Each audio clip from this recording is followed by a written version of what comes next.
వ్యక్తులకు ఉన్నటువంటి అనేక రకాలైనటువంటి మంచి అలవాట్లకు సంబంధించినటువంటి విషయాలను మనం తెలుసుకోబోతున్నాం. కనుక ఇందులో నేను ఇంతకుముందు విషయంలో వీడియో లోపల చెప్పినటువంటి అంశాలు ఏమిటి అంటే, ఒకటి మనకు ఉన్నటువంటి క్యారెక్టరు, రెండవది పర్సనాలిటీ, ఆ తర్వాత కమ్యూనికేషన్ స్కిల్స్ అనేటువంటివి చాలా కీలకమైనటువంటి విషయాన్ని మనం చెప్పాం. కాబట్టి క్యారెక్టర్, మనిషి యొక్క శీలము అనేటువంటిది చాలా కీలకమైనటువంటి విషయమని మనకు కవి స్టీఫెన్ ఆర్ కవి మనకు చెప్పడం అనేటువంటిది జరిగింది. కనుక ఈ విషయాల గురించి మరింతగా లోతుగా మాట్లాడుతున్నటువంటి క్రమం లోపల ఆయన ఏమంటాడు అంటే, స్వతంత్రత అంటే ఇండిపెండెంట్గా ఉండేటువంటి నేచర్ కంటే కూడా పరస్పర ఆధారితమైనటువంటి నేచర్ అంటే మనకు ఇంటర్ డిపెండెన్సీ, పరస్పరము మనము ఎదుటివారిపైన వారు మన మీద ఆధారపడము అనేటువంటిది అత్యున్నతమైనటువంటి విలువ అని చెప్పడం అనేటువంటి జరిగింది. కాబట్టి మీరు ఒక్కసారి మన ప్రపంచం యొక్క స్వరూపాన్ని గమనించండి. ఈ రోజున కూడా మనము అనేకమైనటువంటి దేశాల మీద, ఒక దేశం మరొక దేశం మీద ఆధారపడక తప్పని పరిస్థితి అనేటువంటిది నెలకొన్నది. కనుక ఆ పరస్పర ఆధారితమైనటువంటిది చాలా గొప్పమైనటువంటి విషయం. అయితే చాలా దేశాలు శాస్త్ర సాంకేతిక విషయాలను అవి ఇచ్చిపుచ్చుకోవడమే కాకుండా చాలా భయంకరమైనటువంటి యుద్ధ సామాగ్రిని, తర్వాత మానవ అస్తిత్వాన్నే ప్రమాదంలో పడేసేటువంటి ఒక మారణ ఆయుధాలను కూడా మనకు పరస్పరము పంపిణీ చేసుకుంటున్నటువంటి మాట నిజమైనటువంటిది. కనుక మనం ఆ రకమైనటువంటి మానవాళికి నష్టం కలిగించేటువంటి విషయాల కంటే కూడా మనం ఇద్దరం మ్యూచువల్గా పరస్పరంగా ఎలా డెవలప్ అవుతాము అనేటువంటి విషయాన్ని మనము చూడడం అనేటువంటిది ముఖ్యం. కాబట్టి ఒక దేశాన్ని మనము వెలివేస్తే, ఒక దేశం యొక్క వస్తువులను నిషేధం చేస్తే ఈ మార్పులు అనేటువంటివి రావు. కాబట్టి మనం పరస్పర ఆధారితంగా అలాగే చర్చలతో విషయాలను పరిష్కరించుకోవడం అనేటువంటిది చాలా ముఖ్యమైనటువంటిది. నేను ఇంతకుముందే చెప్పినట్టుగా పారిశ్రామిక విప్లవం అనేటువంటిది ఒక దశ అనేటువంటిది జరిగిపోయింది. ఈ రోజున ఉన్నటువంటి దశ ఏమిటి అంటే సమాచార విప్లవ దశ. కాబట్టి మనకు తెలుసు వ్యవసాయిక దశ, తర్వాత పారిశ్రామిక దశ, ఆ తర్వాత సేవా రంగాల దశ, ఈ రోజున సమాచార పంపిణీ వ్యవస్థ అనేటువంటి దశలో కూడా మనము ఉన్నాం. కనుక సమాచారము ఈ రోజున అత్యంత ఒక కీలకమైనటువంటి శక్తి అనేటువంటి మనం భావించాలి. అయితే ఈ రకమైనటువంటి సమాచార యుగంలో ఉన్నటువంటి మనము రకరకాలైనటువంటి పాతరాతి యుగాలలో ఉన్నటువంటి మనస్తత్వాన్ని కలిగి ఉండడం సమంజసమా అంటే కాదు అనేటువంటి విషయాన్ని మనం గుర్తించాలి. కనుక మనం ఇక్కడ ఈ రకమైనటువంటి ఆలోచనలతో ముందుకు వెళ్ళడం అనేటువంటిది చాలా కీలకమైనటువంటిది. స్టీఫెన్ ఆర్ కవి ఏమంటాడు అంటే, మన సమస్యలు, మన వేదన అనేటువంటిది విశ్వవ్యాపితమైనది. అందరి లోపల అందరికీ ఈ రకమైనటువంటి వేదన ఉన్నటువంటి మాట నిజము. అయితే ఈ రోజున కరోనా పాండమిక్ వల్ల అది అందరూ ఒకేసారి అనుభవించడం అనేటువంటిది జరుగుతున్నటువంటి మాట కూడా వాస్తవము. ఇంతకుముందు అనేక దేశాలు ఆ రకమైనటువంటి సమస్యలతో బాధపడుతున్నప్పటికీ ఈ రోజున అన్ని దేశాలు సగటుగా అందరూ ఈ రకమైనటువంటి సమస్యలతో బాధపడడం అనేటువంటిది చాలా విషాదకరమైనటువంటి అంశం. అయితే ఇందులో కొన్ని రకాలైనటువంటి ప్లస్ పాయింట్స్ కూడా మనం చూడవచ్చు. ఏమిటి అంటే, మనకు ఈ రకంగా అందరూ ఈ రకమైనటువంటి దాంతో బాధపడడం వల్ల అందరి లోపల ఒకే రకమైనటువంటి భావన అనేటువంటిది కలుగుతుంది. అందులోపల మనం చెప్పాలంటే కులము, మతము, వర్గము, వర్ణము, జాతి, దేవుడు ఇట్లాంటి భావాలు అన్నీ కూడా మనకు ఏమీ ఒరగబెట్టవు అనేటువంటి విషయాన్ని మనము అందరం సామాన్యంగా గుర్తించడం అనేటువంటి జరిగింది. అలాగే దేవుళ్ళందరూ, చర్చిలు అన్నీ, మసీదులన్నీ కూడా ప్రపంచంలో ఉన్నటువంటి 4500 మతాలకు సంబంధించినటువంటి అన్ని పూజా స్థలాలు అన్నీ కూడా ఈ రోజున మూసుకుపోయినటువంటి సందర్భాన్ని మనం చూసాం. కాబట్టి వాటి వల్ల మనకు అవసరం అనేటువంటిది, మనిషి యొక్క సమస్యలను తీర్చేటువంటి అవకాశము లేదు అనేటువంటి విషయాలు మనకు కళ్ళకు కట్టినట్టుగా చాలా స్పష్టంగా అవుతున్నాయి. ఇది అన్ని దేశాల్లోపట, అన్ని నాగరికతల లోపల వచ్చినటువంటి అంశం. కనుక ఈ అనుభవం మనకు చాలా విషయాలను నేర్పిస్తున్నది. అంతేకాకుండా ఇంకా మనం మాట్లాడుకుంటే, ఒక పరస్పరము దేశాలు, విదేశాలు ఇవన్నీ కూడా రకరకాలుగా మనము సమాచార పంపిణీ టెక్నాలజీని మనము పంచుకోకపోతే, ఎవ్వరూ కనిపెట్టింది వారి దగ్గరనే ఉంచుకుంటే ఈ ఉపద్రవం అనేటువంటిది మరింత పెరిగిపోయేటువంటి అవకాశము అనేటువంటిది ఉంది. అలాగే మన అనుభవాలను ఇతరులతో షేర్ చేసుకోవడము, వారి అనుభవాల నుండి మనము గుణపాఠాలు నేర్చుకోవడం అనేటువంటిది కూడా చాలా కీలకమైనటువంటిది. కనుక ఈ ప్రయత్నాలు అనేటువంటివి జరగవలసినటువంటి అవసరం అనేటువంటిది ఉంది. కాబట్టి ఇక్కడ స్టీఫెన్ ఆర్ కవి చెప్పినట్టుగా మన అన్ని బాధలు అనేటువంటివి విశ్వజనీయమైనటువంటివి. కాబట్టి మన పరిష్కారాలు ఎప్పుడు దేశ కాలాతీతమైనటువంటి సిద్ధాంతాలపైన, మానవ ధర్మాలపైన ఆధారపడి ఉంటాయి.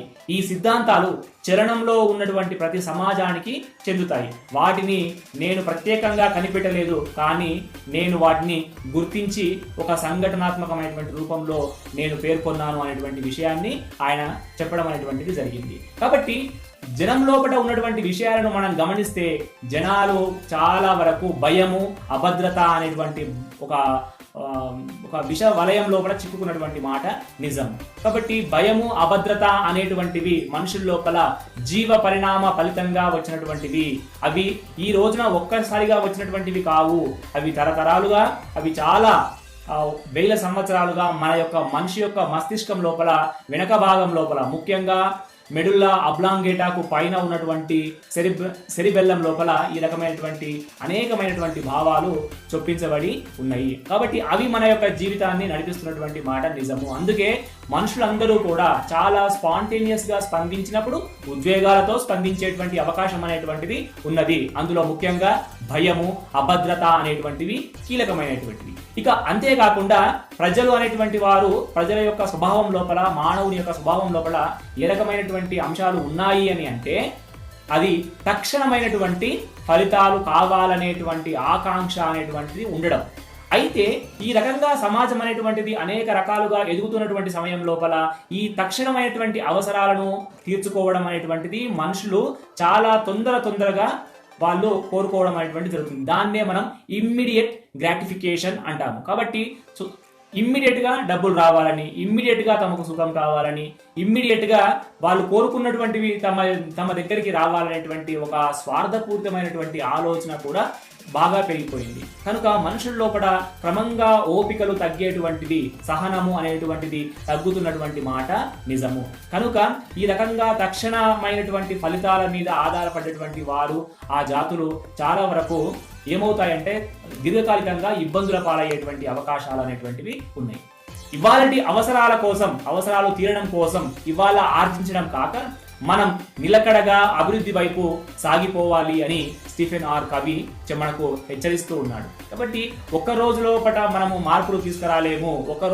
ఒక రోజు లోపల మనకు అవసరాలు తీరినంత మాత్రాన అవి పూర్తిగా ఉండేటువంటిది కాదు. దీన్నే మనము సస్టైనబుల్ డెవలప్మెంట్ అని అంటాం. సుస్థిరమైనటువంటి అభివృద్ధి, అది వ్యక్తికి కావచ్చు, అది దేశానికి కావచ్చు, లేదా సమాజాలకు కావచ్చు, మొత్తం ప్రపంచానికే కావచ్చు. కాబట్టి ఈ రోజున రాజకీయ నాయకులు చేసినటువంటి ఒక చాలా విషపూరితమైనటువంటి విషయం ఏమిటి అంటే మీరు గమనిస్తే అందులో వాళ్ళు ఏమంటున్నారు, మీకు ఇమ్మీడియట్ గా మీకు రూపాయి కిలో బియ్యం ఇస్తాము అని వాళ్ళు చెప్పడం అనేటువంటిది జరుగుతుంది. రూపాయి కిలో బియ్యం ఇస్తాము, తర్వాత మీకు పెన్షన్లు ఇస్తాము, తర్వాత మీరు ఏ రకమైనటువంటి పనులు చేయాల్సినటువంటి అవసరం లేదు, ఆ పెన్షన్ ఏజ్ను మేము ఇంకా తగ్గిస్తాము.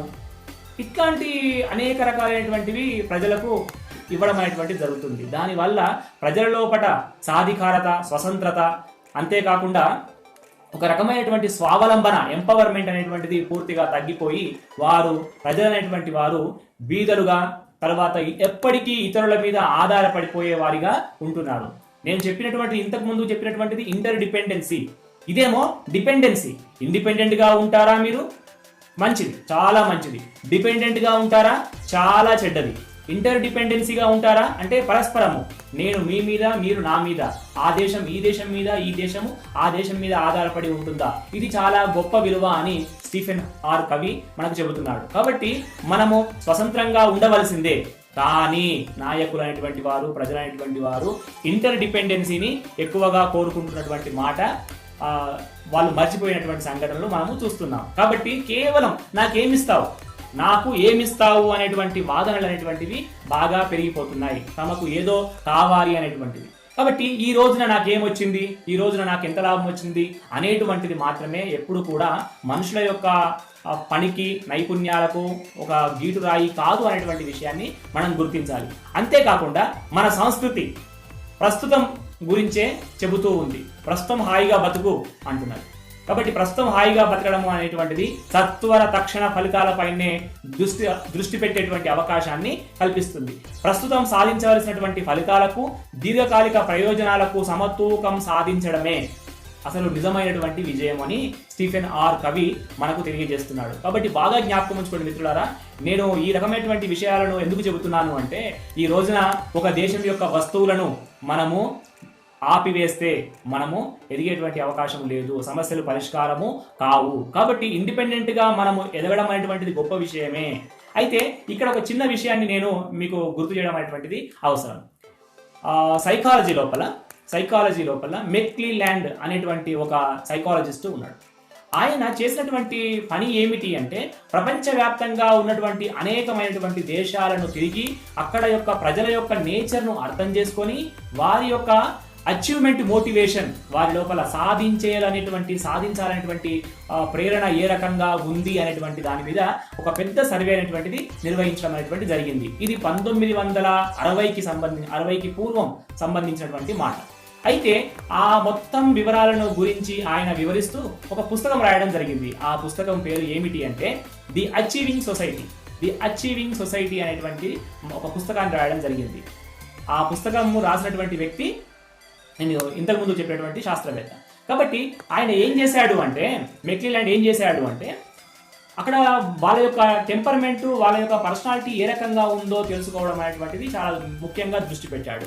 అందులోపల చైనా అనేటువంటిది నెంబర్ 1గా మారుతుంది, అది అచీవింగ్ సొసైటీ, అది చాలా ముందుకు దూసుకు వెళ్తుంది అనేటువంటి విషయాన్ని 60 సంవత్సరాలకు ముందుగానే ఈ విషయాన్ని పరిశోధన చేసి చెప్పాడు. ఈ రోజున మనము ఆ యొక్క ఫలితాలను, అది చేస్తున్నటువంటి మిగతా పనులన్నింటినీ మనం చూస్తున్నాము. ఈ రోజున అమెరికాలో కూడా దాదాపుగా 50% వస్తువుల వినియోగం అనేటువంటిది చైనాలో నుంచి జరుగుతూ ఉంది.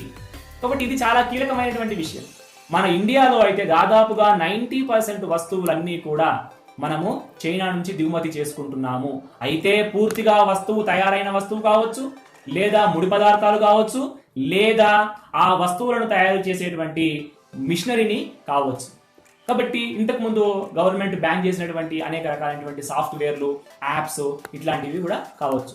కాబట్టి ఎందుకు ఇంచుమించుగా ఒకే దగ్గర, అంటే ఒకే సమయం లోపల స్వాతంత్రం సంపాదించుకున్నటువంటి 2 దేశాలు ఎందుకు ఈ రకమైనటువంటి వైరుధ్యమైనటువంటి దేశాలుగా మారిపోయాయి? ఒకటి ఎగుమతి చేసే దేశంగా ఎందుకు మారింది, మరొకటి దిగుమతి చేసుకునేటువంటి దేశంగా ఎందుకు మారిపోయింది అనేటువంటిది చాలా కీలకమైనటువంటి అంశం.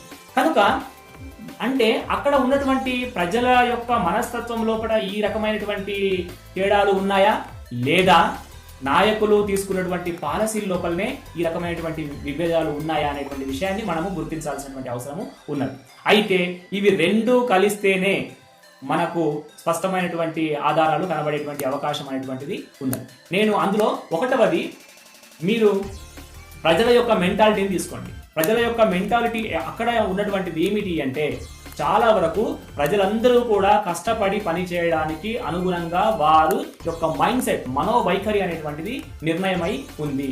కాబట్టి ఎవరు ఎంతగా ఎక్కువగా పనిచేసి ఒక విజయాన్ని సాధించాలనేటువంటి కోరిక వారి లోపల విపరీతంగా అక్కడి సంస్కృతి అనేటువంటిది, సాంప్రదాయాలు అనేటువంటిది, ఆచారం అనేటువంటిది వారిలో బాగా డెవలప్ చేయగలిగింది. అందుకే మీరు చూడండి, ఒలింపిక్స్ అనేటువంటిది ఒకవేళ జరిగితే అప్పుడు మీరు ఏ దేశానికి ఎక్కువ మెడల్స్ వచ్చాయనేటువంటి విషయాన్ని పట్టించుకోవాల్సినటువంటి అవసరమే లేదు. ఆటోమేటిక్గా చైనాకు ఎన్ని 100 వచ్చినాయి అంటారు చాలామంది, అమెరికాకు ఎన్ని 100 వచ్చినాయి అని మనం లెక్కేయాల్సిందే తప్ప వచ్చిందా రాలేదనేటువంటి విషయము వారికి సంబంధమే లేదు. కాబట్టి 100 లోపల బంగారు పథకాలు, 100 లోపల వెండి పథకాలు, ఇంకా మిగతా పథకాలు అనేటువంటివి 100,000 సంఖ్య లోపల వచ్చేటువంటి అవకాశము మనకు అక్కడ కనిపిస్తుంది. అంటే ప్రజల లోపల ఇన్బిల్ట్గా వారు అక్కడ ఆ సంస్కృతి లోపల ఆ రకమైనటువంటి ఆచార వ్యవహారాలను వాళ్ళు ఇన్స్టాల్ చేయడం అనేటువంటిది జరిగింది. కనుక ప్రజల యొక్క మనస్తత్వం మారితేనే వాళ్ళు చాలా ఎక్కువగా కష్టపడేటువంటి అవకాశము ఉంటుంది. అయితే మన భారతదేశ సంస్కృతిని మనము అర్థం చేసుకున్నప్పుడు చాలా వరకు ఏముంటుంది అంటే, ఎట్లా ఈజీగా మనము పని చేయకుండా డబ్బులు ఎలా వస్తాయి, ఈజీ మనీ అనేటువంటిది ఎట్లా వస్తుంది, ఈ రోజు ఎంతవరకు మనము పని ఎగ్గొట్టొచ్చు అనేటువంటి ఆ అంశాలను చాలా వరకు ఆలోచించేటువంటి అవకాశం అనేటువంటిది కనిపిస్తూ ఉన్నది. కనుక ఇదే నేచర్ను ఇక్కడ ఉన్నటువంటి ప్రజలు కూడా, అక్కడ ఉన్నటువంటి నాయకులు కూడా, ఇక్కడ ఉన్నటువంటి నాయకులు కూడా ఏం చేశారు అంటే దీన్నే ఎంకరేజ్ చేయడం అనేటువంటిది మొదలుపెట్టారు. కనుక ఏమైంది, ఈ రోజున ప్రజలు అనేటువంటి వారు ₹2 కిలో బియ్యాన్ని ₹1 కిలో బియ్యం తీసుకురావడం.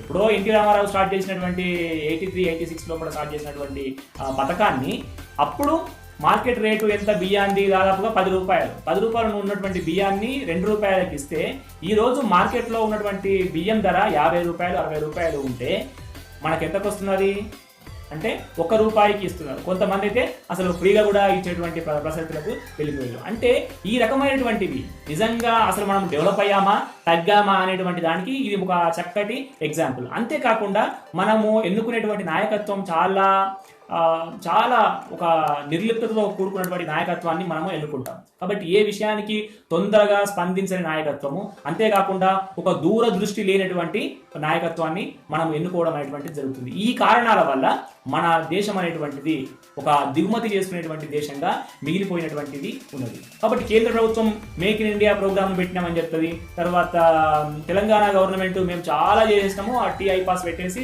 చాలా గొప్పనటువంటి సాఫ్ట్వేర్లను డెవలప్ చేస్తున్నాము అని చెప్తారు. కానీ ఒక్క యాప్ కూడా ఈ రోజున మన తెలంగాణకు సంబంధించినటువంటిది లేదు అంటే అది ఏ రకమైనటువంటి అభివృద్ధో మనం తెలుసుకోవాలి.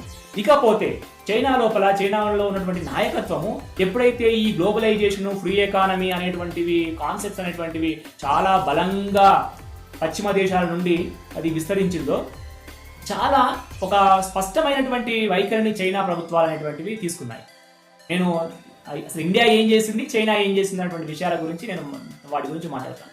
కాబట్టి 1980 అంతకంటే కొద్దిగా ముందు ప్రాంతంలో మొదలైనటువంటి ఈ గ్లోబలైజేషను, ఆ తర్వాత లిబరలైజేషను, ఈ పాలసీ లోపల మనం LPG అనేటువంటి దాన్ని పిలుస్తాం కదా, ప్రైవేటైజేషన్ పాలసీ లోపల వాళ్ళు చేసినటువంటి అంశం ఏమిటి అంటే మొత్తం వాళ్ళు ఇండస్ట్రీస్ను వస్తు ఉత్పత్తిని అత్యధికంగా వాళ్ళు ఎక్కువ ఇంపార్టెన్స్ అనేటువంటి దాన్ని వాళ్ళు ఇవ్వడం జరిగింది. కాబట్టి వస్తువుల ప్రొడక్షన్ అనేటువంటిది వాళ్ళు బాగా ఒక ముఖ్యమైనటువంటి పాత్ర అనేటువంటి దానికి ఇచ్చి విపరీతంగా వస్తువులు అనేటువంటిది ఉత్పత్తి చేశారు. బాబ్ ప్రోక్టర్ అనేటువంటి రచయిత తన పుస్తకంలో ఏం చెప్తాడు అంటే అమెరికాలో ఒక వస్తువు $33 తయారు అయితే అదే వస్తువును, అదే నాణ్యతమైనటువంటి ఉన్నటువంటి వస్తువును కేవలం 67 సెంట్లకు అంటే డాలర్ కంటే తక్కువకు చైనా ఉత్పత్తి చేస్తే తెలివైనటువంటి వాడు ఏ వస్తువును ఎంపిక చేసుకుంటాడు? వాడు ఎవరైనా సహజంగా ఏ మనిషి అయినా అమెరికాలో $33 తయారవుతున్నటువంటి వస్తువు చైనాలో అదే వస్తువు 67 సెంట్లకు అంటే $1 కంటే తక్కువకు మనకు లభ్యమవుతున్నప్పుడు ఖచ్చితంగా చైనా వస్తువులే మనం వాడవలసినటువంటి అవసరం అనేటువంటిది వస్తుంది. ఎవరైనా కూడా దేశభక్తిని ప్రేరేపించి అనేకమైన లక్షల ఉపన్యాసాలు ఇచ్చేవాడైనా సరే చివరికి ఈ 2 వస్తువులు మీకు ముందు ఉన్నప్పుడు ఖచ్చితంగా 67 సెంట్లు $1 కంటే తక్కువ ఉన్నటువంటి వస్తువుకే నువ్వు వెళ్తావు. అది మనిషి యొక్క ఎకనామిక్ బిహేవియర్ కదా. ఎకనామిక్ బిహేవియర్ లోపల మనము పోల్చేటువంటిది ఏమిటి? మనం పోల్చేటువంటిది ధర, నాణ్యత. తక్కువ ధరకు అదే రకమైనటువంటి నాణ్యత, అంతకంటే ఎక్కువ రకమైనటువంటి నాణ్యత వస్తున్నప్పుడు ఎవరైనా ఎక్కువ డాలర్లు చెల్లిస్తే వాడిని మనము మూర్ఖుడు అంటాం. కాబట్టి ఇదే జరుగుతుంది. మీరు చైనా మార్కెట్ను అర్థం చేసుకుంటే, నేను ఆలీబాబాలో కూడా రకరకాల చూశాను. అయితే ఒక రకమైనటువంటి మీరు 10 వస్తువులు ఆర్డర్ చేస్తే మీకు ఒక రేటు, ఎక్కువ రేటు. అదే మీరు 100 వస్తువులు ఆర్డర్ చేస్తే తక్కువ రేటు. ఇంకా మీరు ఎంత బల్క్ పెంచుతున్నా కొద్దీ ఆ రేట్లలో మీకు అసలు మీరు కొనేటువంటి బల్క్గా కొంటే మీకు ఒక వస్తువుకు పైసల లోపల ఆ వస్తువు యొక్క ధర పడుతున్నది. కాబట్టి ఏం చేస్తున్నది, మాస్ ప్రొడక్షన్ అనేటువంటిది చేయడం అనేటువంటిది జరిగింది చైనా. దాని కారణంగానే మన ఎకానమీ లోపల తక్కువ ధరకు ఎక్కువ వస్తువులను అది ఇవ్వగలుగుతుంది, అలాగే అది సప్లై చేయగలుగుతుంది, ఎగుమతి చేయగలుగుతున్నది.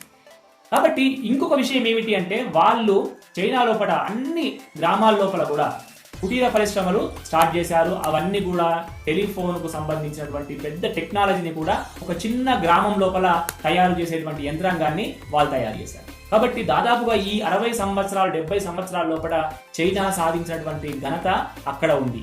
అయితే భారతదేశంలో ఏం జరిగింది అనేటువంటి విషయం మీకు చెప్పాలి. భారతదేశం లోపల లిబరలైజేషను, తర్వాత ప్రైవేటైజేషన్, గ్లోబలైజేషను ప్రాసెస్ లోపల మన వాళ్ళు చేసినటువంటిది ఏమిటి అంటే మీరు సాఫ్ట్వేర్ రంగం మీద అత్యధికమైనటువంటి దృష్టి పెట్టడం అనేటువంటిది జరిగింది. కాబట్టి సాఫ్ట్వేర్ అనేటువంటిది సేవా రంగము, కాబట్టి అక్కడ వస్తువు ఏమీ ఉండదు. కాబట్టి మనుషులు ఎక్కువగా చదువుకున్న వారికే ఇక్కడ బాగా చదువుకున్నటువంటి వారికి, బాగా డబ్బు ఖర్చు పెట్టి చదువుకున్నటువంటి వారికి ఈ రకమైనటువంటి ఉద్యోగాలు అనేటువంటి వచ్చేటువంటి అవకాశం ఉంది.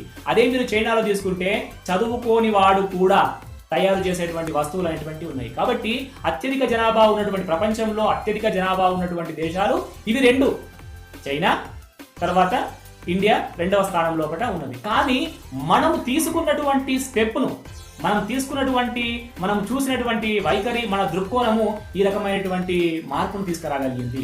నేను ఒకటి బాహుబలికి సంబంధించినటువంటి సినిమా ఎగ్జాంపుల్ నేను చెప్తాను. మీకు ముందు కట్టప్ప అంటే చాలా గొప్పనైనటువంటి వీరుడు అనేటువంటి విషయాన్ని మీకు ఎస్టాబ్లిష్ అవుతుంది. కాబట్టి ఆయన ఒక బానిసగా ఉండిపోయేటువంటి పరిస్థితి వచ్చినప్పుడు అరబ్ నుంచి వచ్చినటువంటి ఒక విజేత, గొప్పవాడు, చాలా గొప్పనైనటువంటి విషయాలను ఆయనతో మాట్లాడతాడు. నువ్వు ఇంత వీరునివి, నువ్వు ఇక్కడ ఎందుకు ఉండిపోయినావు అనేటువంటి విషయాన్ని మాట్లాడతాడు. కానీ బాహుబలి అంతకంటే గొప్పనైనటువంటి విజేత, గొప్పనైనటువంటి వీరుడు అనేటువంటి విషయాన్ని మనం తర్వాత చూస్తాం. నిజంగా కట్టప్ప వీరుడే, కానీ కట్టప్ప కంటే బాహుబలి ఇంకా గొప్పనైనటువంటి వీరుడు. ఆ బాహుబలికి సంబంధించినటువంటి వాళ్ళ అబ్బాయి మరింత వీరుడు అనేటువంటి విషయం మనకు ఫస్ట్ హాఫ్లో మనకు అర్థమైపోతుంది. ఎప్పుడు అంటే మీరు అక్కడ ఒక కత్తి ఉంటుంది. ఆ కత్తిని చూసినప్పుడు, ఆ గుర్రానికి ఉన్నటువంటి కత్తిని చూసినప్పుడు కట్టప్ప ఏం చేస్తాడంటే ఓరను పట్టుకుంటాడు. ఓకే, కానీ బాహుబలి ఏం చేస్తాడంటే ఆ కత్తి యొక్క పిడిని పట్టుకుంటాడు. కాబట్టి మన దేశం, చైనా దేశము, ఇండియా చేసినటువంటి దాంట్లోపల ఒక భేదము ఏమిటి అంటే ఇదే జరిగింది. అచ్చం ఇండియా ఏం చేసిందంటే ఆ ఓరను పట్టుకున్నది, చైనా ఏం చేసిందంటే ఆ కత్తిని పట్టుకున్నది. కాబట్టి ఓర ఎప్పుడు కత్తి కాదు, ఓర ఆ కత్తిని దాచిపెట్టేటువంటిదే, దాన్ని రక్షించేటువంటిదే తప్ప, దానికి ఉపయోగపడేదే తప్ప కత్తి ఏ మాత్రము అది కాదు. కాబట్టి చైనా ఆ కత్తిని పట్టగలిగింది బాహుబలి లాగా, మనము దాని ఓరను పట్టుకున్నాము. కనుక ఈ రకమైనటువంటి లిబరలైజేషన్, ప్రైవేటైజేషన్, గ్లోబలైజేషన్ ప్రాసెస్ లోపల మనము వెనకబడిపోవడానికి కారణం అదే. కాబట్టి మనతో పాటుగా అనేకమైనటువంటి దేశాలు సాఫ్ట్వేర్ను అందించడానికి ఈ రోజున రెడీ ఉంది. కాబట్టి మన దగ్గర తయారైనటువంటి గొప్ప ఎక్స్పర్ట్స్ అంతా కూడా, సాఫ్ట్వేర్ ఎక్స్పర్ట్స్ అంతా కూడా, అలాగే వివిధ రకాలైనటువంటి ప్రొఫెషనల్స్ అంతా కూడా ఇండియా నుంచి వెళ్ళిపోవడం అనేటువంటిది జరిగింది. మరి ఇండియాకి ఏం లాభము? ఇండియాకు ఎట్లాంటి లాభం అనేటువంటిది లేదు. కాబట్టి ఇక్కడ ఏం జరిగింది, మళ్ళీ ఈ పిఆర్సి అంటే ఉద్యోగులకు జీతాలు పెంచేటువంటి కమిటీలు కూడా ఏం చేశాయంటే రకరకాలైనటువంటి ఈ రకమైనటువంటి సాఫ్ట్వేర్ ఎంప్లాయీస్కు వస్తున్నటువంటి డబ్బులను జీతాల ఆధారంగా ఇక్కడ ఉన్నటువంటి వ్యక్తులకు కూడా జీతాలు పెంచడం అనేటువంటిది ప్రారంభం చేసింది. 1-2 కోట్ల 3 కోట్ల దేశంలో ఉన్నటువంటి ఎంప్లాయీస్ అందరికి కూడా జీతాల లోపల వాళ్ళతో సమానంగా వీళ్ళకి ఇవ్వాలని పోటీ పడి దేశ ప్రభుత్వాలు ఏం చేశాయి అంటే ఖచ్చితంగా వీళ్ళ జీతాలు అనేటువంటి పెంచడం జరిగింది. కాబట్టి చరిత్ర లోపల ఎప్పుడూ లేని రకంగా ఈ రోజున ప్రభుత్వ సిబ్బందికి జీతాలు పెరిగినాయి. కాబట్టి దానివల్ల ఏమైపోయిందంటే ఆర్థికమైనటువంటి వ్యత్యాసాల లోపల తేడాలు చాలా బాగా విపరీతంగా పెరిగిపోయింది. ఒకరికి 20 రూపాయలు 30 రూపాయలు సగటు ఆదాయం ఉంటే మరికొందరికి లక్షల రూపాయలు రోజుకు సంపాదించేటువంటి పరిస్థితి అనేటువంటిది కనబడుతున్నది. కాబట్టి చైనాకు ఇండియాకు ఉన్నటువంటి జనము కొద్దిగా చైనాలో ఎక్కువ, కానీ చైనా తీసుకున్నటువంటి ప్రజల మనస్తత్వము, చైనాకు ఉన్నటువంటి వ్యూహాలు మన ఇండియాలో లేకుండా పోయినాయి. కాబట్టి మనము ఈ విషయాలను అర్థం చేసుకోవాల్సినటువంటి అవసరం ఉంది. సస్టైనబుల్ డెవలప్మెంట్ అనేటువంటిది ఎట్లా ఉంటుంది అంటే మనం ఎప్పుడూ కూడా, మనకు నిజంగా చెప్పండి, ఇప్పటికైనా మీరు గుర్తించండి, మనకు ఏదైనా ఒక విషయం గురించి ఒక పాలసీ ఉందా? విద్యకు సంబంధించిన పాలసీ ఉందా? వ్యవసాయానికి సంబంధించిన పాలసీ ఉందా? తర్వాత పారిశ్రామిక సంబంధమైనటువంటి పాలసీ ఉందా? తర్వాత మీరు ఇంకా దేనికి పాలసీ ఉందో నాకు చెప్పండి. కాబట్టి పాలసీ అనేటువంటిది చాలా జాగ్రత్తగా ఆలోచించి నిర్ణయం తీసుకోవాల్సినటువంటి అంశం. కానీ అక్కడ ఏం జరుగుతుంది, అసలు మనకు పాలసీయే లేదు. ఇప్పుడు కరోనాను ఎట్లా ఎదుర్కోవాలి అనేటువంటి దానికి ఒక వ్యూహం అనేటువంటిది ఉంటుంది. ఒక యుద్ధం అని మీరు అంటుంటే కరోనాతోటి అది ఒక పాలసీ ఉండాలి. ఇది ఎక్కడి నుంచి ఎక్కడి వరకు ఎట్లా కొనసాగుతుంటుంది, ఇంత మార్పులు చెందుతుంటే మనం ఏం చేయాలి, ఎట్లా ముందు పోవాలి, ఏ రకంగా చేయాలి, ఎవరెవరు ఏమేం చేయాలి, కేవలము ఆ ప్రైమ్ మినిస్టర్ చీఫ్ మినిస్టర్ పనిచేస్తే సరిపోద్దా, వాళ్ళు ఆలోచిస్తే సరిపోద్దా. కాబట్టి ఇట్లాంటిది మనకు ఒక పాలసీ అనేటువంటిది లేదు. ఆ పాలసీని ఎగ్జిక్యూటివ్ చేసేటువంటి అవకాశాలు అనేటువంటివి లేకపోవడం వల్ల మనం ఏమవుతున్నాము అంటే ప్రతి విషయం లోపల వెనుకబడిపోవడానికి అవకాశం అనేటువంటిది ఉంది. కానీ కరోనాకు సంబంధించినటువంటి అనేకమైనటువంటి మరణాల లోపల కేసుల లోపల మాత్రం మన ర్యాంక్ అనేటువంటిది చాలా ముందుకు వస్తున్నది, తగ్గిపోతున్నది. ర్యాంక్ అనేటువంటిది ఇంకా మెరుగవుతున్నది. కారణం ఏమిటి? ప్రజల యొక్క భాగస్వామ్యం లేదు. అనేకమైనటువంటి ఊర్లలో ఉన్నటువంటి తర్వాత పట్టణాల్లో కూడా ఉన్నటువంటి దేశంలో గొప్పనైనటువంటి మేధస్సు అనేటువంటిది ఉంది. చాలా మంది వెళ్ళిపోయినప్పటికీ ఇక్కడ చాలా వరకు చాలా మేధస్సు అనేటువంటిది ఉంది. ఆ మేధస్సును ఉపయోగించుకునేటువంటి ఆ సంకల్పం అనేటువంటిది ఇక్కడి నాయకులకు లేకపోవడం అనేటువంటిది చాలా ముఖ్యమైనటువంటిది. కనుక ఎవరికి వారు సెల్ఫ్ రిలయన్స్ సాధించాలి అని అంటే, ఎవరికి వారు గొప్పగా మారాలి అంటే ఖచ్చితంగా ఉత్పత్తి రంగం లోపల అందరి యొక్క పాత్ర అనేటువంటిది పెరగాలి. కాబట్టి ఇక్కడ మీరు చూడండి, చిన్న పరిశ్రమలకు చిన్న వ్యక్తులకు ఇండివిజువల్గా ఇచ్చేటువంటి రుణాల గురించి ఎవ్వడూ మాట్లాడు. అది ఎక్కడ ఏమైనా జరిగితే ఇమ్మీడియట్గా వాళ్ళను అరెస్ట్ చేసి జైల్లో కూర్చోబెడతారు. కానీ వేలాది కోట్లు లక్షల కోట్లు ముంచినటువంటి వ్యక్తులకు ఈ దేశంలో శిక్షలు పడ్డాయా? వారు ఈ రోజున ఇండియా నుంచి తప్పించుకొని వాళ్ళు చాలా చక్కగా వేరే వేరే దేశాల లోపల వాళ్ళు ఎంజాయ్ చేస్తున్నారు. నేను పేర్లు చెప్పదలుచుకోలేదు, ఇంకా డీప్గా నేను వాటి గురించి మీకు చెప్పదలుచుకోలేదు. మీకు అన్ని విషయాలు తెలుసు. కాబట్టి నేను ఒక విషయాన్ని మీకు గుర్తు చేయడం అనేటువంటిది నా బాధ్యతగా నేను గుర్తు చేస్తున్నాను. కాబట్టి ఇట్లాంటి వ్యక్తులకు ఎక్కువ వాళ్ళకు మోటివేషన్ దొరుకుతున్నది. మంచి చేసేటువంటి వ్యక్తులకు, చిన్న వ్యక్తులకు, చిన్న సంస్థలకు ఏమవుతుంది అంటే నష్టం అనేటువంటిది జరుగుతుంది. కాబట్టి వీళ్ళకు అనవసరమైనటువంటి శిక్ష, వాళ్ళకేమో అసలు శిక్షలే వేసేటువంటి వాడు ఎవడు లేడు. ఈ కారణాల వల్ల మంచికి గుర్తింపు, చెడుకు శిక్ష అనేటువంటి సమాజంలో లేకపోతే ఖచ్చితంగా అది సమాజం యొక్క బలహీనతకు చిహ్నమని మనం గుర్తించాలి. కాబట్టి పరస్పర ఆధారిత ముఖ్యమా, స్వతంత్రత ముఖ్యమా, పరాధీనత లేకపోతే డిపెండెంట్గా ఒకరి మీద ఉండడం అనేటువంటిది ముఖ్యమా? అన్ని రకాలుగా చెప్పాలంటే మీరు స్వతంత్రత గొప్పదే, కానీ స్వతంత్రత కంటే కూడా ఇంటర్ డిపెండెన్సీ, నేను మీ మీద ఆధారపడము, మీరు నా మీద ఆధారపడము, ఒక దేశం మరొక దేశం మీద ఆధారపడము, అక్కడి దేశము మన మీద ఆధారపడము, ఈ రకంగా ఇచ్చిపుచ్చుకునేటువంటి ధోరణి స్వతంత్రత కంటే కూడా గొప్పది. కానీ డిపెండెన్సీ అనేటువంటిది మరణంతో సమానము.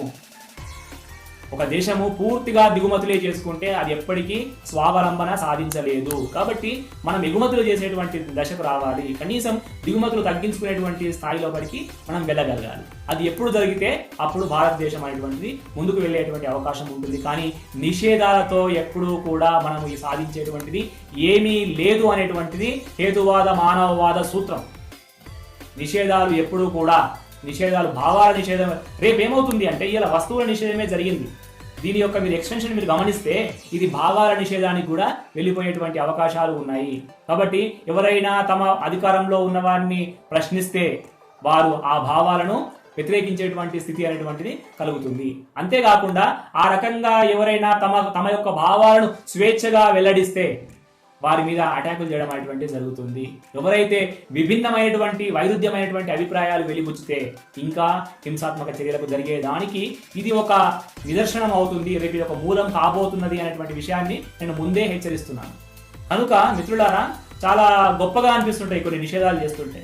కాబట్టి వ్యక్తుల వస్తువులు కావచ్చు, లేకపోతే దేశాల వస్తువులు కావచ్చు, వ్యక్తుల యొక్క పుస్తకాలు కావచ్చు, ఇవన్నీ కూడా నిషేధాలతో మనకు పని జరగదు. వ్యక్తులు స్వయంగా బుద్ధిపూర్వకంగా మారవలసినటువంటి అవసరం అనేటువంటిది ఉంది. కాబట్టి మనం చేయవలసినటువంటి ఒక అంశం ఏమిటి అంటే దీర్ఘకాలికమైనటువంటి అంశాల మీద మనము ఈ రోజున సరైనటువంటి ప్రణాళికలతో మనము కష్టపడితే దాదాపుగా ఇంకో 10-20 సంవత్సరాల లోపల మనము మంచి స్థితికి వెళ్ళేటువంటి అవకాశం అనేటువంటిది ఉంది. కానీ ఈ రోజున అనేక దేశాలు చాలా ముఖ్యమైనటువంటి విజ్ఞాన శాస్త్ర విషయాలను భారతదేశానికి కాంట్రిబ్యూట్ చేస్తున్నాయి, అవి ఇస్తున్నాయి. కాబట్టి మనం ఏమి ఎక్స్పోర్ట్ చేస్తున్నాము, మనం ఏమి ఎదుటి వారికి ఇస్తున్నాము అనేటువంటి విషయాలను మనం తప్పకుండా ఒక్కసారి పరిశీలన చేసుకోవాల్సినటువంటి అవసరం అనేటువంటిది ఉన్నది.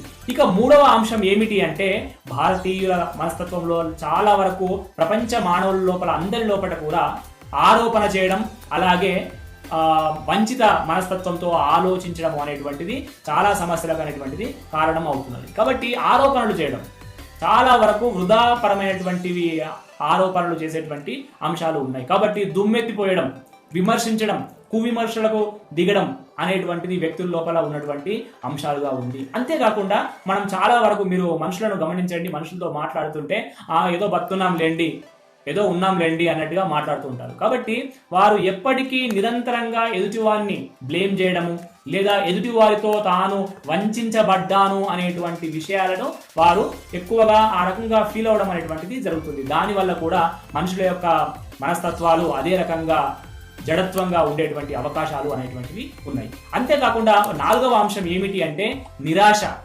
హోప్లెస్నెస్, నిరాశ. మనుషుల లోపల ఎవరినైనా కదిలించండి, ఒక చాలా యాక్టివ్గా, గంభీరంగా, చాలా ఉత్సాహంగా వాళ్ళు కనిపించడానికి భయపడతారు. ఎందుకంటే ఎవడన్నా అట్లా మనము కనిపిస్తే వాళ్ళు ఏం చేస్తారంటే విమర్శిస్తారు. ఏమరా ఇలా బాగా హుషారునవేంద్ర. కాబట్టి దీనివల్ల ఏం చేస్తారంటే చాలా వరకు ఎప్పటికీ ఏదో కోల్పోయినటువంటి వ్యక్తులుగా ఉండాలనేటువంటి విషయాన్ని చాలా మంది అలవాటు చేసుకున్నారు. అంతేకాకుండా ఈ పరలోకము, దైవ భావన, తాము చేస్తున్నటువంటి విషయాలకు ఆత్మన్యూనతా భావము పెంచుకోవడము, ఇట్లాంటి భావాల వల్ల కూడా నిరాశ అనేటువంటిది బాగా పెరిగిపోయేటువంటి అవకాశం అనేటువంటిది ఉన్నది. కనుక ఈ రకమైనటువంటి నిరాశ, నిస్పృహలు అనేటువంటివి వ్యక్తుల లోపల ముందుకు పోకుండా, ఎదగకుండా ఒక గ్రోత్ మైండ్ సెట్ ను పెంచే విధంగా అవి ఉండవు. ఎప్పటికీ ఫిక్స్డ్ మైండ్ సెట్ లోపల మనము ఉండిపోతాము. కాబట్టి మీరు చూడండి, 99% పాపులేషన్ అనేటువంటిది ఎప్పుడు కూడా ఫిక్స్డ్ మైండ్ సెట్ లోపల, ఒక మూస ధోరణి లోపల ఆలోచిస్తూ ఉంటుంది. వారు అంతకంటే కొద్దిగా ముందుకు వెళ్ళి ఆలోచించాలంటే వాళ్ళు భయపడేటువంటి అవకాశం అనేటువంటిది మనకు కనిపిస్తూ ఉంటుంది. కనుక మిత్రులారా, ఎప్పుడు కూడా మనము గ్రోత్ మైండ్ సెట్ లో ఉండడం వల్ల మనము, మన కుటుంబము, మన సమాజం అనేటువంటిది, మన దేశము ఆ రకంగా ముందుకు వెళ్ళేటువంటి అవకాశము కలుగుతుంది. ఇకపోతే మా మనుషుల లోపల 5వ అంశము సమతూకం లోపించడం. ఏ విషయాలకు ఎంత ప్రాముఖ్యత ఇవ్వాలి అనేటువంటి విషయాల లోపల మనుషులు అనేటువంటి వాళ్ళు బ్యాలెన్సింగ్ నేచర్ను కోల్పోవడం అనేటువంటిది జరుగుతుంది. మీరు ఆరోగ్యం విషయంలో కూడా కావచ్చు, మీ యొక్క పర్సనాలిటీ విషయంలో కూడా కావచ్చు, మీ ఆర్థిక స్థితిగతుల గురించి కావచ్చు, మనుషులు ఎవ్వరూ కూడా వాటిని బ్యాలెన్స్ చేయాలి, మేము కూడా ఒక మంచి స్థితిలో కూడా ఉండాలి అనేటువంటి అంశాన్ని వారు సమతూకాన్ని కోల్పోయినటువంటి సందర్భాలు అనేటువంటివి చాలా ఉన్నాయి. ఇక 6వ అంశం ఏమిటి అంటే చాలా మంది తెలుసు ఈ విషయం, అయితే నాకేంటి, అయితే నాకేం లాభం అనేటువంటి మెంటాలిటీ. చాలా సినిమాల లోపల ఆ కమీడియన్లు అంటూ ఉంటారు, అయితే నాకేంటట. కాబట్టి నాకేమిటి, ఇందులో నాకేం వస్తుంది, ఇందులో నా వాటా ఎంత అనేటువంటి ధోరణి చాలా మంది లోపల కనిపిస్తూ ఉంటుంది. కాబట్టి ఇది చాలా ప్రమాదకరమైనటువంటి వైఖరి. కాబట్టి కొన్ని ముఖ్యమైనటువంటి విషయాల లోపల ఇట్లాంటి నాకేమిటి అనేటువంటి పర్సనల్ లాభాలు అనేటువంటివి ఉండదు. ఉమ్మడి ప్రయోజనాల ముందు వ్యక్తిగతమైనటువంటి భావజాలాన్ని మనము వదిలిపెట్టాలి. కాబట్టి ఉమ్మడి ప్రయోజనాల కోసం మన స్వార్థాన్ని కొద్దిగా తగ్గించుకోవడం అనేటువంటిది చాలా కీలకమైనటువంటి. కనుక నేను ఇంకా దీనికి సంబంధించినటువంటి ఒక ఎగ్జాంపుల్ మీకు చెప్తాను. చాలా మంది ఏం చేస్తారు అంటే, ఒక చైర్ ఉందనుకుందాం, ఆ చైరు ఖరాబ్ అయితే నాకేం లాభం లేదు, కానీ ఎవరైనా ₹1 నాకు ఇస్తారు అంటే నేనేం చేస్తా, ఆ చైర్ను మొత్తం ఖరాబ్ చేస్తాను. ₹1 కోసం ₹100 వస్తువును మనము ఖరాబ్ చేసేటువంటి అవకాశం ఉంటుంది. మీకు ఒక ఎగ్జాంపుల్ చెప్తా, నేను చాలా గమనించినటువంటి అంశం. రోడ్ల పైన డివైడర్ ఉంటుంది, మధ్యలో సన్నగా దాన్ని ఏమంటాం మనం, రేడియం లైట్స్ లాగా అవి పెడతారు. ఒక ఊర్లోకి వెళ్తుంటే అక్కడ అసలు లేవు, అసలు సగం మధ్యలో అన్ని లేవు. అక్కడ ఏమైనాయి అని ఆలోచిస్తే అక్కడ ఆ రోడ్డు మీద అక్కు పెడతారు వాటిని. చాలా మనకు లైట్ల లాగా రాత్రిపూట మనకు ఆ మధ్య బార్డర్ అనేటువంటిది కనిపిస్తుంటుంది. ఏమైనాయి అని నేను అక్కడ దిగి చూశాను. చూస్తే ఏం తెలిసింది అంటే, కొంతమంది వ్యక్తులు ఆ ఊర్లకు వస్తున్నటువంటి తోవ లోపల ఉన్నవన్నీ ఉడబీకేశారు. అది ఉడబీకి ఏం చేస్తారు అని నేను ఆలోచన చేసిన. దాటితో ₹1 కూడా ఉపయోగం లేదు అని. కానీ పనిగట్టుకొని వాడేదో ఒక వస్తువు తెచ్చుకొని, ఒక పరికరాన్ని తెచ్చుకొని, దాన్ని ఆధారంగా చేసుకొని దాన్ని పెకిలించి తీసి పారేయడం వల్ల అది దేశానికి నష్టమా లాభమా? వీనికి ఏమైనా పర్సనల్గా ఒక లాభం వస్తుందా? ఈ రూపాయి లాభం కూడా వానికి ఏం లేదు. కానీ దేశానికి ఎంత నష్టం, ఎన్ని యాక్సిడెంట్లు అవుతాయి అక్కడ.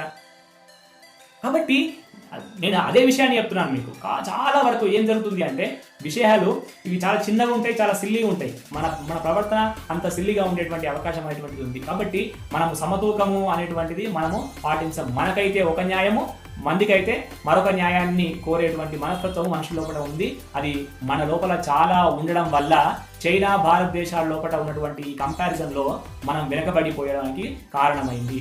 చైనా అనేటువంటిది ఎగుమతి చేసేటువంటి దేశంగా ఉంటే ఇండియా అనేటువంటిది దిగుమతి చేసుకునేటువంటి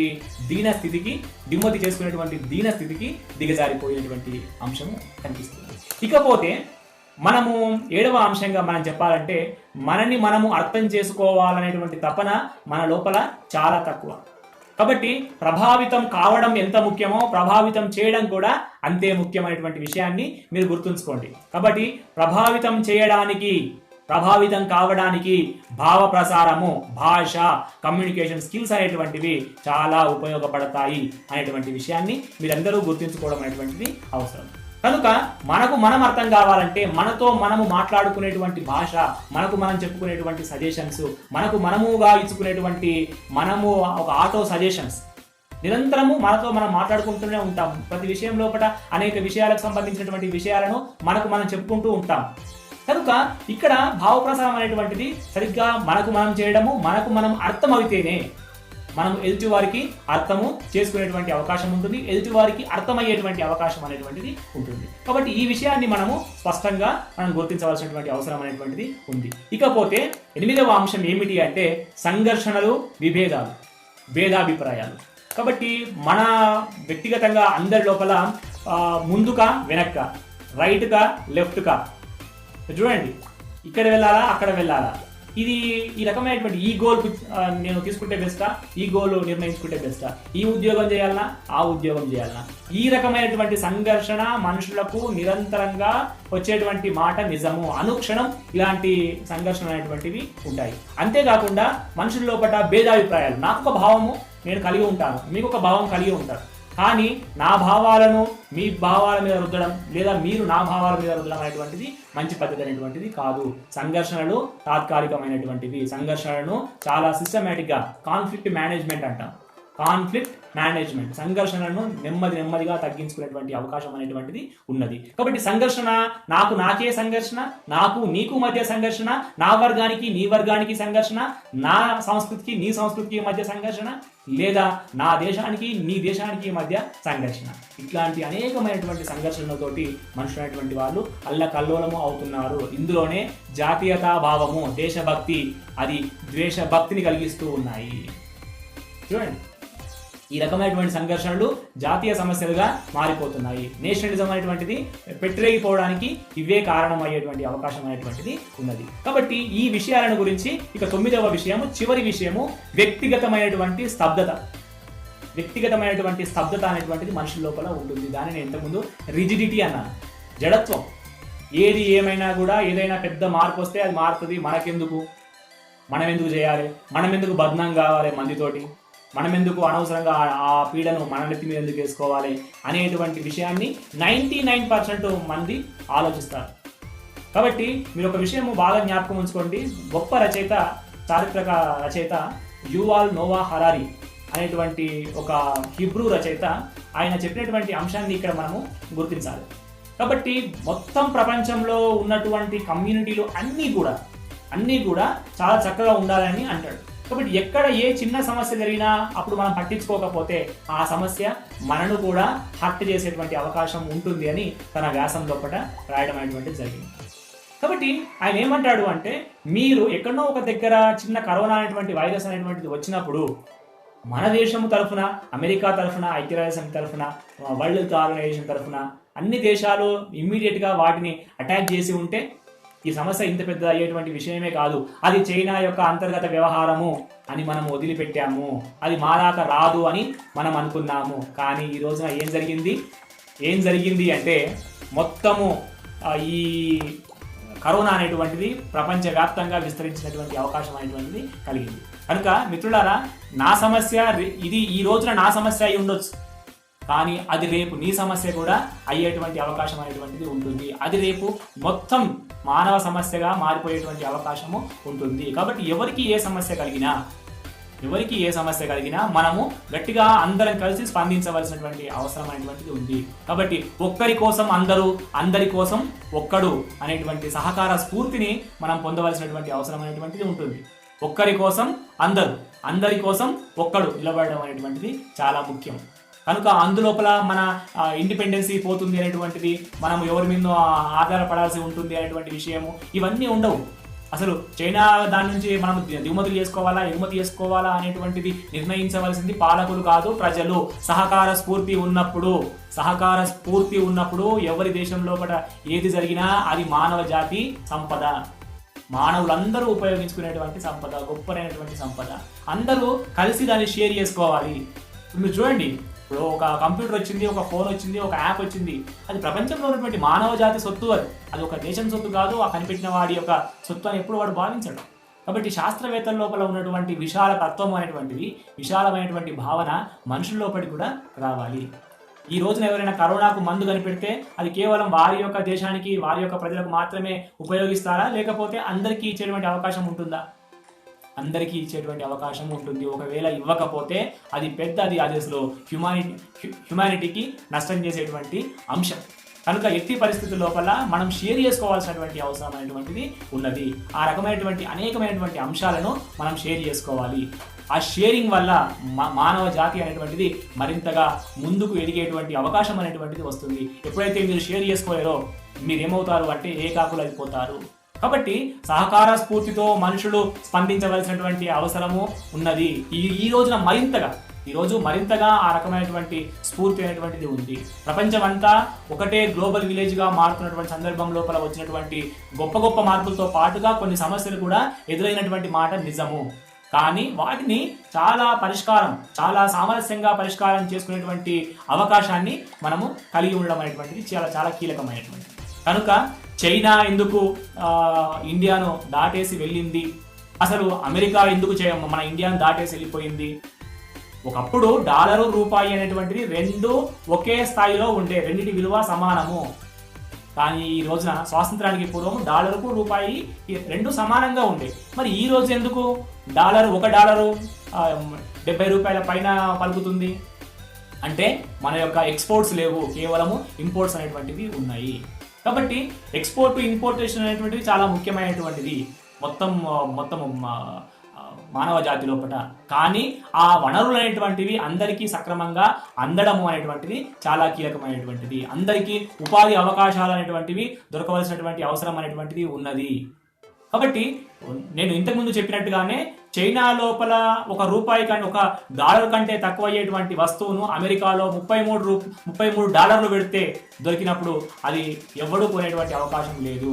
చైనా వస్తువులే కొనేటువంటి అవకాశం ఉంది. అందుకే మీరు చూడండి, ప్రతి దేశం లోపల చైనా మాల్స్ అనేటువంటివి, చైనా షాపులు అనేటువంటివి, చైనా బజార్ అనేటువంటి పేరుతోటి వచ్చినటువంటివి. అంతేకాకుండా దానివల్ల ఏమైంది అంటే ఇక్కడి వస్తువులకు అసలు గిరాకీ లేకుండా పోయింది. ఇక్కడి పరిశ్రమ అనేటువంటి మూతపడేటువంటి అవకాశం అనేటువంటిది కలిగింది. కనుక మనము మన వస్తువులను పెంచుకుంటూనే, మన ఉత్పత్తులను పెంచుకుంటూనే మెల్లమెల్లగా వారి వస్తువుల యొక్క వాడకాన్ని తగ్గించుకోవాలి తప్పితే ఇవి నిషేధాల వల్ల, కొన్ని ఆజ్ఞల వల్ల ఆగిపోయేటువంటివి కావు. అవి మరింతగా రెచ్చిపోయి మరింత గొప్పగా అవి అయ్యేటువంటి అవకాశాలు ఉన్నాయి. రేపు పొద్దున అన్ని మారిపోతాయి. ఇప్పుడు యాప్స్ 59 యాప్స్ను మీరు తీసేసినంత మాత్రాన ఆ యాప్స్ అన్ని డిలీట్ అయిపోతాయా? కాదు. కాబట్టి మళ్ళీ ఏదో మన పాలకుల లోపల బుర్ర లోపల ఏదో వస్తుంది, మళ్ళీ అది ఓపెన్ చేస్తారు, మళ్ళీ మీరు అన్ని డౌన్లోడ్ చేసుకోవడానికి వానికే రావు.